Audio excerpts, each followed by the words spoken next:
Hello दोस्तों, मैं सुप्रिया आप लोगों को Supriya education hub YouTube channel पे स्वागत करती हूँ। आज के वीडियो लेक्चर में क्या होने वाला है, देखिए आज का वीडियो लेक्चर आप लोगों के एग्जाम पॉइंट ऑफ व्यू से बहुत ही ज़्यादा इम्पोर्टेंट है। इम्पोर्टेंट क्यों है? क्योंकि अगर आप लोग मॉडल पेपर सॉल्व किए होंगे तो उसमें बहुत सारा ऐसा क्वेश्चन आया होगा जिसमें ये पूछा गया होगा इसका स्ट्रक्चर क्या होगा, इसका ज्योमेट्री क्या होगा, और आप लोग कंफ्यूज कर गए होंगे ज्योमेट्री क्या होता है, स्ट्रक्चर क्या होता है। और बहुत सारा ऐसा भी क्वेश्चन आया होगा जो कोई मॉलिक्यूल दे दिया, जैसे H2O ही दे दिया, और इसमें पूछा जाता है आप लोगों को बॉन्ड एंगल का ऑर्डर। तो आप लोगों के सभी प्रॉब्लम का इस लेक्चर में निपटारा होने वाला है। तो इस वीडियो को पूरा देखिए और वीडियो देख के मुझे बताइएगा आप लोगों को ये वीडियो कैसा लगा। ओके, ये आप लोगों के मॉडल पेपर के सॉल्यूशन जो आप लोग सॉल्व किए तो उसमें जो भी डिफ़िकल्टीज आई वो अभी सॉल्व होने वाली है। ओके, तो चलिए क्लास को स्टार्ट करते हैं। आज हम लोग पढ़ेंगे क्या, वस्पर थ्योरी, क्योंकि वस्पर थ्योरी आप लोग के सिलेबस में भी है और इस टॉपिक से आप लोगों के एग्जाम में बहुत, आप लोग के मॉडल पेपर जो जारी किया गया हुआ है उसमें बहुत सारे क्वेश्चन पूछे गए हैं। ओके, ये देखिए आप लोगों का ये सिलेबस है और इसमें देखिए वस्पर मॉडल दिया हुआ है। ओके, तो आज हम लोग पूरा वस्पर मॉडल का निपटारा करने वाले हैं। ओके, तो चलिए आज का क्लास मैं बता रही हूँ आप लोगों के लिए बहुत ही इंपॉर्टेंट है, आप लोग खुद भी देखिए और दूसरों को भी सजेस्ट कीजिए। ओके, तो देखिए हम लोग का सबसे पहले आप लोग का वस्पर थ्योरी है, तो इसका फुल फॉर्म क्या होता है? तो इसका फुल फॉर्म होता है आप लोग का valence, shell, electron, pair, repulsion. Valence, भी मतलब वैलेंस, एस मतलब सेल, ई मतलब इलेक्ट्रॉन, पी मतलब पेयर, आर मतलब रिपल्सन। तो इसका फुल फॉर्म आप लोग का होता है valence, shell, electron, pair, repulsion theory. VSEPR हम लोग शॉर्ट में बोलते हैं, इसका पूरा फुल फॉर्म ये है। ये होता क्या है? Electron pair are always repelling each other and tries to remain far apart. तो देखिए अगर कोई भी दो लोन पेयर को एक साथ रखिएगा ना, अगर एक लोन पेयर का, जैसे यहाँ पे H2O है, देख लीजिए एक स्ट्रक्चर में बना के बता रही हूँ, जस्ट वेट। तो देखिए अगर यहाँ पे आप लोगों का OH2O है, ओके, या फिर देखिए कोई भी एक जनरल बता देती हूँ। देखिए जैसे यहाँ पे एक कोई कंपाउंड है, ओके, तो अगर यहाँ पे भी आप लोगों का एक लोन पेयर है और यहाँ पर भी ये लोन पेयर है, तो ये दोनों में रिपल्सन ज़्यादा होगा। और रिपल्सन जो होगा ना, लोन पेयर में जो रिपल्सन होगा वो इस टाइप से रिपल्सन होगा, वो मैक्सिमम दूरी पे रहना चाहेगा। देखिए क्या बोल रहा है, electron pair are always repelling each other and tries to remain far apart, ताकि मिनिमम से मिनिमम रिपल्सन हो सके। Different electron pair have different order of repulsion. देखिए अगर आप लोगों का कोई दो लोन पेयर हो तो लोन पेयर और लोन पेयर में मैक्सिमम रिपल्सन होगा as compare to lone pair और बॉन्ड पेयर में, और बॉन्ड पेयर में कम रिपल्सन होता है। तो यही आप लोगों का जो ऑर्डर दिया गया वो आगे होगा। हाँ, ये जो आप लोग का ऑर्डर दिया गया हुआ है lone pair greater than lone pair, देखिए ये आप लोगों के ऑर्डर इतना इंपॉर्टेंट है कि आप लोग को एग्जाम के दिन ही पता चलेगा ये कितना इंपॉर्टेंट है। ओके, मैं इतना इंपॉर्टेंट क्यों बोल रही हूँ? क्योंकि ये सब कंसेप्ट से आप लोग बहुत ही ईजिली मॉडल पेपर के क्वेश्चन को सॉल्व कर पाइएगा। ये आप लोग का क्या है, lone pair greater than lone pair, या फिर मैं गेस पेपर का भी ऑब्जेक्टिव सॉल्व करूँगी तो आप लोग देखिएगा कितना ईजिली सॉल्व कर पाइएगा। क्या है आप लोगों का ये ऑर्डर है। Okay, lone pair greater than lone pair greater than bond pair. Okay, bond angle निकालने में ये कंसेप्ट बहुत काम आएगा। अगर आप लोग का लोन पेयर 0 होता है तो ज्योमेट्री और शेप दोनों बराबर होते हैं, नहीं तो आप लोग का ज्योमेट्री और शेप बराबर नहीं होता है। देखिए ज्योमेट्री क्या होता है, ज्योमेट्री आप लोगों का जो होता है वो सिर्फ और सिर्फ किस पे डिपेंड करता है? आप लोगों का geometry depends on bond pair plus lone pair, geometry दोनों पे डिपेंड करता है। हाँ, ये बात याद रखिएगा, मैं आप लोगों को कल बताने वाली थी बट नहीं बताई थी क्योंकि वीडियो का लेंथ लगभग हो गया था। ओके, और फिर चलिए हटाइए, दूसरी बात बाद में करते हैं। ये आप लोग का क्या है, ज्योमेट्री जो है ना, आप लोग बॉन्ड पेयर और लोन पेयर के समेसन जो आता है जेड, उससे आप लोग ज्योमेट्री फाइंड करते हैं। अगर यही कोई शेप बोलेगा ना तो शेप के लिए सिर्फ और सिर्फ आप लोग बॉन्ड पेयर देखते हैं। याद रखिएगा, शेप के लिए सिर्फ और सिर्फ बॉन्ड पेयर देखते हैं। ओके, तो ये आप लोगों का ज्योमेट्री के लिए क्या देखते हैं, ज्योमेट्री के लिए आप लोग देखते हैं ये आप लोग बॉन्ड पेयर और लोन पेयर दोनों देखते हैं। अगर आप लोग का लोन पेयर 0 हो गया तो आप लोग का ज्योमेट्री और शेप दोनों बराबर हो जाता है। शेप के लिए आप सिर्फ और सिर्फ बॉन्ड पेयर देखते हो, वो कितना बॉन्ड बना रहा है। ओके, और ये याद रखिएगा क्या क्या है, देख लीजिए। अगर आप लोग का Z2 आता है, देखिए कल के वीडियो में मैं आप लोग का हाइब्रिडाइजेशन निकालना अच्छे से सिखाई थी, तो आप लोग कैसे निकालते हैं 2 3 4 5 6, ये आप लोगों को मैं कल बता दी थी। ओके, आई थिंक आप लोगों को समझ में भी आया होगा। ओके, तो देखिए अगर आप लोगों का 2 आता है Z, तो इसका मतलब आप लोग बोलिएगा पूछा जाता है एग्जाम में, ज्योमेट्री क्या होगा। कोई भी मॉलिक्यूल देके आप लोगों से सीधा सीधा पूछा जाएगा ज्योमेट्री क्या होता है। तो आप लोग पहले जेड निकालिएगा। जेड कैसे निकालना है कल के वीडियो में मैं बताई थी, ओके। और डिस्क्रिप्शन में मैं लिंक भी दे दूंगी, तो आप लोग उस वीडियो से देख लीजिएगा जेड कैसे निकालिएगा। अगर जेड निकाल लिए, अगर जेड आप लोग को 2 आया तो बोलिएगा लीनियर होगा इसका ज्योमेट्री। अगर जेड 3 आया तो बोलिएगा ट्रिगोनल प्लेनर होगा। अगर जेड इक्वल टू 4 आया तो बोलिएगा टेट्राहेड्रल होगा। अगर जेड इक्वल टू 5 आया तो ट्रिगोनल बाइपिरामिडल होगा। अगर जेड इक्वल टू 6 आया तो बोलिएगा ऑक्टाहेड्रल होगा, ओके।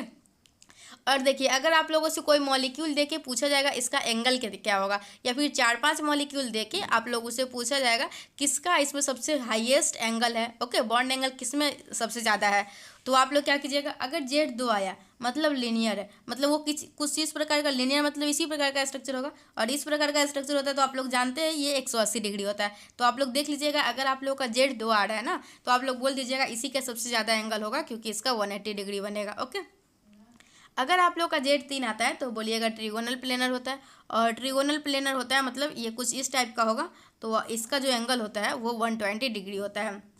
इसके बाद देखिए, अगर जेड इक्वल टू 4 आता है तो ये आप लोग का टेट्राहेड्रल होता है। टेट्राहेड्रल कुछ इस टाइप का होता है, इसका 109 डिग्री 28 मिनट इसका एंगल होता है, ओके। और जेड देखिए, अगर ये सब एंगल पता होगा तभी तो आप लोग अगर जेड निकाल के सिर्फ और सिर्फ जेड निकालना, देखिए आप लोग का हाइब्रिडाइजेशन निकालना बहुत ही इंपॉर्टेंट है, इसके लिए मैं एक अलग वीडियो बनाई, ओके। तो आप लोग उसमें से अच्छे से सीख सकते हैं। और अगर आप लोग एच निकाल लिए, जेड निकाल लिए, तो जेड निकालने के बाद आप लोग बता सकते हैं उसका एंगल भी बता सकते हैं। अगर एंगल कंपेयर करने के लिए क्वेश्चन आता है तो उसका स्ट्रक्चर भी बता, उसका ज्योमेट्री भी बता सकते हैं, उसका शेप भी बता सकते हैं। देखिए ये टॉपिक बहुत ही इंपॉर्टेंट है, इसके लिए मैं इतना डिटेल में एक्सप्लेन कर रही हूँ आप लोग को, ओके।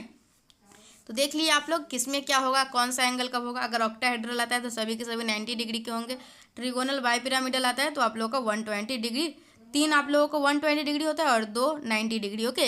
इसमें इक्विलेटरल मतलब कि 2 पोजीशन होता है, ओके। तो इसमें 120 डिग्री भी होता है और 90 डिग्री भी होता है। आगे चलिए, आगे और कुछ बताती हूँ। ये तो ज्योमेट्री के बारे में देख लिए। अगर आप लोग शेप के बारे में देखते हैं तो शेप में तो हम लोग को लोन पेयर से मतलब ही नहीं है, ओके। शेप में तो हम लोग को सिर्फ बॉन्ड पेयर देखना है, और ये जो हम लोग को जेड इक्वल टू 2 आता है ये बॉन्ड पेयर और लोन पेयर दोनों मिला के आता है। देखिए आगे क्या है, अब हम लोग शेप के बारे में देखेंगे, ओके। देखिए शेप आप लोग का क्या है, शेप जो होता है वो सिर्फ और सिर्फ बॉन्ड पेयर पे डिपेंड करता है। शेप इक्वल टू ज्योमेट्री होता है कब, जब लोन पेयर 0 हो जाता है। अगर कोई भी लोन पेयर नहीं होता है तो जो शेप है वही ज्योमेट्री होता है। देखिए आप लोग ज्योमेट्री और शेप में कंफ्यूज मत कीजिएगा। ज्योमेट्री क्या होता है, ज्योमेट्री वो होता है जो बॉन्ड पेयर और लोन पेयर दोनों को कंसिडर करता है, और शेप जो होता है ना, शेप आप लोग को बॉन्ड पेयर ओनली होता है। देखिए आप लोग अपने कॉपी में कहीं पे शेप बॉन्ड पेयर ओनली लिख लीजिए, ओके, ताकि आप लोग को याद रहेगा। शेप में लिखे थे बॉन्ड पेयर ओनली, तो जब एक याद आ जाता है ना आप लोग को, तो दूसरा अपने आप याद कर सकते हैं, ओके।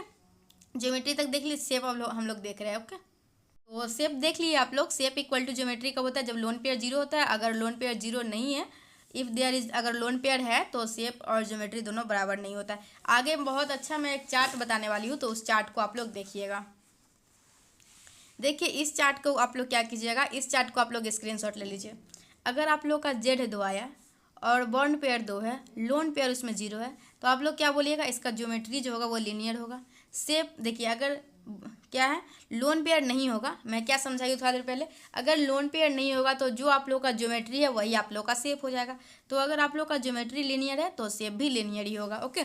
और इसका हाइब्रिडाइजेशन क्या होगा, इसका अगर 2 आता है तो इसका हाइब्रिडाइजेशन sp हो जाता है। अगर आप लोग का जेड 2 आया, एक बॉन्ड पेयर आया, एक लोन पेयर आया, देखिए अगर एक बॉन्ड पेयर है तो ये लीनियर स्ट्रक्चर बन रहा है, और एक बॉन्ड पेयर एक लोन पेयर है फिर भी लीनियर स्ट्रक्चर ही बन रहा है, तो इसमें कोई डिफरेंस नहीं होता है। तो ये आप लोग का इसका हाइब्रिडाइजेशन तो sp पता ही है आप लोग को। नेक्स्ट देखिए, आगे से इंपॉर्टेंट हो जाता है आप लोग के लिए। आप लोग क्या कीजिए, इसका स्क्रीनशॉट ले लीजिए और अच्छे से देख लीजिएगा कब क्या किस में होता है, ओके। क्योंकि इस टाइप के आप लोग के मॉडल पेपर में बहुत सारे क्वेश्चन थे, इसके लिए मैं बता रही हूँ। ये video chemistry honours, chemistry subsidies सभी के लिए बहुत ही इंपॉर्टेंट है, ओके। अगर आप लोगों का जेड 3 आता है और बॉन्ड पेयर जेड अगर 3 आया तो बॉन्ड पेयर 3 है और लोन पेयर 0 है, तो आप लोग का ट्रिगोनल प्लेनर बनेगा, ओके। और ज्योमेट्री और शेप दोनों बराबर होगा और उसका हाइब्रिडाइजेशन होगा sp2। अब आगे आता है ट्विस्ट। देखिए अगर आप लोग का जेड इक्वल टू 3 आया, 2 बॉन्ड पेयर है, 1 लोन पेयर है, मतलब 2 बॉन्ड पेयर है और 1 लोन पेयर है। अगर 2 बॉन्ड पेयर 1 लोन पेयर है तो ज्योमेट्री तो वही होगा ट्रिगोनल प्लेनर, बट आप लोग का जो शेप होता है तो शेप को तो लोन पेयर से मतलब ही नहीं है। यहाँ पे क्या है इसको कोई फर्क नहीं पड़ता, बस आप लोग का ये जो है ना यही आप लोगों का इसका शेप हो जाता है। तो ये आप लोग को दिख रहा होगा बेंट एंगुलर है, तो ये आप लोगों का sp2 हाइब्रिडाइजेशन हो गया, इसका शेप ये हो गया। ओके ये देख लिए। अब देखिए नेक्स्ट क्या है। अगर आप लोगों का 3 आता है जेड, ओके एक बॉन्ड पेयर है और 2 लोन पेयर है, मतलब एक बॉन्ड पेयर है और 2 लोन पेयर है, तो इसका ज्योमेट्री तो ट्रिगोनल प्लेनर होगा, ये तो पता ही है। अब बात आती है आप लोगों को शेप पे, तो शेप को तो लोन पेयर से मतलब ही नहीं, इसको तो सिर्फ इस लाइन से मतलब है। तो ये आप लोगों का क्या है, ये आप लोग का लीनियर है। तो आप लोग से अगर शेप पूछा जाएगा और लोन पेयर कैसे फाइंड करते हैं ये भी मैं आप लोगों को थोड़ी देर में बताने वाली हूँ। ओके लोन पेयर कैसे फाइंड करते हैं मैं आगे बताऊँगी, डोंट वरी। और ये क्या है आप लोगों का, अगर जेड 4 आता है और आप लोगों का बॉन्ड पेयर 4 है और लोन पेयर 0 है, तो आप लोगों का ये 4 आया तो ये तो सही है, ज्योमेट्री तो आप लोग को जो पहले बताई है वही है। और अगर जो लोन पेयर नहीं होता है तो ज्योमेट्री और शेप दोनों बराबर होता है, ये तो आप लोग को पता ही है। अगर लोन पेयर आ जाता है तभी तो कुछ गड़बड़ होता है ना। तो देखिए अगर 3 बॉन्ड पेयर है 1 लोन पेयर है तो ये तो सही है, ज्योमेट्री वही टेट्राहेड्रल होगा। लेकिन आप लोग का स्ट्रक्चर क्या होता है, स्ट्रक्चर को तो लोन पेयर से कोई मतलब ही नहीं है, मतलब तो सिर्फ इतना ही सही है। ये आप लोग का क्या है, पिरामिडल। ओके तो आप लोगों से अगर 4 बॉन्ड पेयर आता है, मतलब जेड इक्वल टू निकालते हैं तो 4 आता है और 3 बॉन्ड बनाया हुआ है, तो आप लोग बोलिएगा 1 लोन पेयर बचा। ओके तो आप लोगों का उस समय पूछा जाएगा शेप क्या है इसका, तो आप लोग बताइएगा शेप आप लोग का पिरामिडल है। देखिए ज्योमेट्री और शेप में कंफ्यूज मत कीजिएगा, ऐसे याद रखिए, पहले मैं ज्योमेट्री बता रही हूँ फिर शेप बता रही हूँ। ओके तो ऐसे करके याद रख लीजिए। अगर आप लोगों का ये मैं बता दी, अगर आप लोगों का 4 आया जेड और 2 बॉन्ड पेयर, देखिए लोन पेयर निकालने का कोई नया तरीका नहीं है। अगर आप लोग देखिए अगर जेड निकाले किसी भी मॉलिक्यूल का जेड तो आप लोग आसानी से निकाल सकते हैं। कल मैं 2 ट्रिक बताई थी, एक सिग्मा प्लस लोन पेयर और एक फार्मूला बताई थी। ओके तो 1/2 into number of valence electron of central atom minus positive charge plus negative charge plus number of monovalent atom, बस ये 2 फार्मूला से आप लोग निकाल सकते हैं आसानी से। अगर आप लोग जेड निकाल लिए, जैसे देखिए अगर आप लोग XeF4 है और इसका जेड निकाल लिए तो जेड क्या आया आप लोग का, देखिए 1/2 इंटू 8 + 4 मतलब 8 + 4 12, 12/2 मतलब 6 आया ना। अगर जेड 6 आया और ये XeF4 है तो मतलब 4 बॉन्ड बना लिया, तो जेड 6 आया और 4 बॉन्ड बना लिए, तो लोन पेयर कितना बचा 2। तो आप लोग का इसमें बताइएगा जेड है 6 है, 4 बॉन्ड पेयर बनाया हुआ है और 2 लोन पेयर है, तो फिर उसका क्या कंडीशन है फिर मैं आगे बता देती हूँ। ओके तो सभी कंडीशन आप लोगों को बता दे रही हूँ। और अगर ज्योमेट्री पूछेगा तो आप लोग लोन पेयर बॉन्ड पेयर दोनों को कंसीडर कीजिएगा। अगर शेप पूछा जाएगा तो आप लोग क्या कीजिएगा, शेप पूछा जाएगा तो आप लोग सिर्फ और सिर्फ बॉन्ड पेयर को देखिएगा, इसको लोन पेयर से कोई मतलब नहीं। तो आप लोग को दिख रहा होगा ये बेंट है। ओके और इसका हाइब्रिडाइजेशन तो मैं कल के वीडियो लेक्चर में ही बता दी कब क्या होगा, आप लोग चाहे तो इसका स्क्रीनशॉट ले लीजिए।